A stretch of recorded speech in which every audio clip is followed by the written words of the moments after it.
Hello guys, welcome back to TechDose, and in this video we will see the detect capital problem, which is from LeetCode August challenge day 1, and I will be explaining you two approaches in order to solve this problem. So let us first read the problem statement. Now this problem says that given a word, you need to judge whether the usage of capitals in it is right or not. So we define the usage of capitals in a word to be right when one of the following cases holds. So the first case is that all the letters in the word are capitals, like in USA. Second case is that all the letters in this word are not capitals, that is all are small letters, like in LeetCode. And the third one says that only the first letter in the word is capital and rest all are small letters. So these three are the valid cases and all the other cases will be marked as invalid. So whenever you face a valid case, then you will return true, and for invalid cases you will return false. Now let us look at some examples in order to get a better understanding. Now in the example I had shown you that this was the first case where all the letters were capital in the word. So in this case this is a valid case, and so you will be returning true. Now the next case says that when the first letter is a capital letter and all the other letters are small letters. In this case as well you will return true because this is a valid case. Now this one you can see that the first letter is capital and this one, the fifth letter, is also capital. So this is not a valid case. Actually the capital letters can only occur at the first position. Otherwise, if there are more than one capital letters, then the entire word should be entirely capital letters. Okay, so this is not the case and this is invalid case. Now for the fourth one, you can see that all the letters are small letters. So this is also a valid case.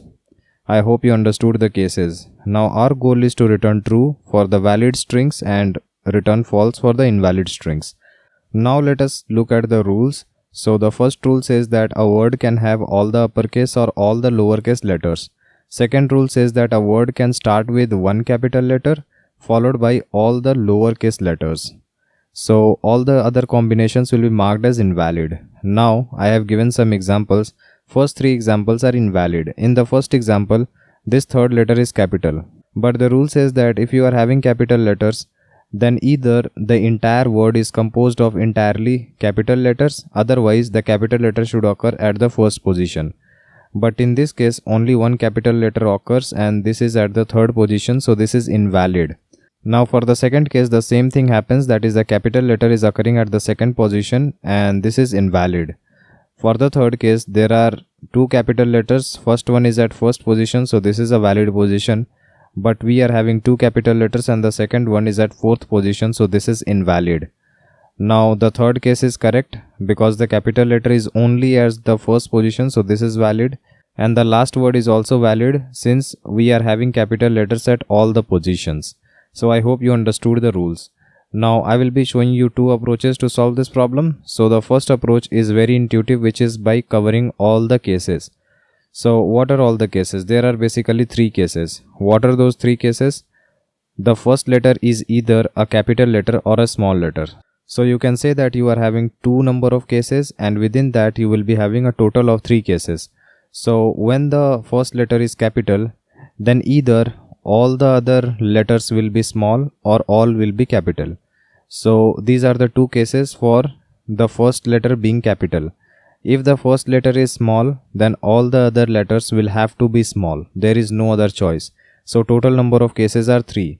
So this is case 1, this is case 2, and this is case 3. Any other case will be marked as invalid. Let us say this V was capital. Then this will become invalid because if only one capital letter occurs, then that should be occurring in the first position. That is, it will be falling in this case 1. So I hope you are understanding how we are covering these three cases. This is very simple to cover. I will show you in the code. Now let us look at the second approach. Now the second approach is a trickier approach and this is also very efficient.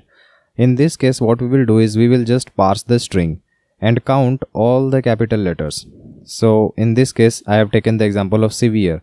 Now if we parse this string severe and count all the capital letters, then that will be equals to 1 because we are having just a single capital letter. Now if count is equals to n, which is nothing but the size of this string, then we will return true. What is this case? This is basically this case 2, which is saying that all the letters are capital letters. In this case, this will not hold true.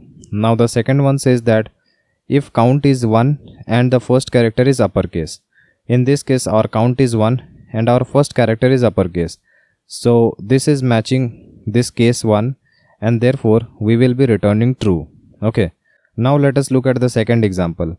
So in this second example, we will be parsing this string and our count of capital letters will be coming out to be 2, which is this V and this R. Okay. Now we will again check if count is equals to n. So our n value is equals to 6, which is the size of this string. This is not true.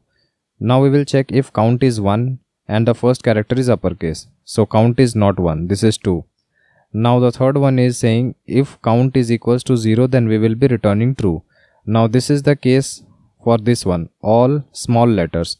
So if all the letters are small, then the count of capital letters will be equals to 0 and so we will be returning true. But this is also not true for this case. So the final case is saying this is for invalid strings. Now in this case, our count was 2, therefore it will not fall in any of these cases. And so we will have to return false, saying that this is an invalid case. So I hope you understood this tricky approach, which is just doing counting of the capital letters. Okay, now let us look at the code for both these approaches.